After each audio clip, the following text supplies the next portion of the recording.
आपल्याला कल्पना आहे की ज्या ठिकाणी वित्तीय संस्था असतात त्याच ठिकाणी प्रगती होते. आपण देशाचा प्रगत भाग बघा, जगाचा प्रगत भाग बघा, प्रगतीचा सरळ संबंध हा वित्तीय संस्थांशी आहे. जेवढ्या मोठ्या आणि जेवढ्या महत्वाच्या वित्तीय संस्था तुमच्याकडे असतात तेवढी तुमची प्रगती होते. कारण शेवटी प्रगती करता मिळणं हे महत्वाचं असतं. आणि आज या बँकेमुळे अनेक लोकांना छोटे मोठे त्या ठिकाणी कर्ज मिळाल्यामुळे ती मंडळी आपल्या पायावर उभी राहू शकली, चार चांगल्या गोष्टी करू शकली, आपल्या अर्थव्यवस्थेला देखील मदत करू शकली. आपण विचार करा, जर बँक नसती तर यातल्या अनेक लोकांना सावकाराकडे जावं लागलं असतं आणि सावकाराच्या पाशामध्ये अडकून त्या ठिकाणी कदाचित अडचणीत ते लोक आले असते.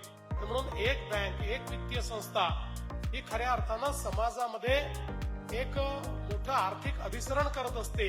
आणि म्हणूनच मला असं वाटतं की या 25 वर्षाच्या वाटचालीमध्ये ज्या ज्या पदाधिकाऱ्यांनी, ज्या ज्या संचालकांनी, ज्या ज्या अधिकारी आणि कर्मचाऱ्यांनी या बँकेमध्ये उत्तम काम केलेलं आहे त्या सगळ्यांचं मी अतिशय मनापासून अभिनंदन करतो.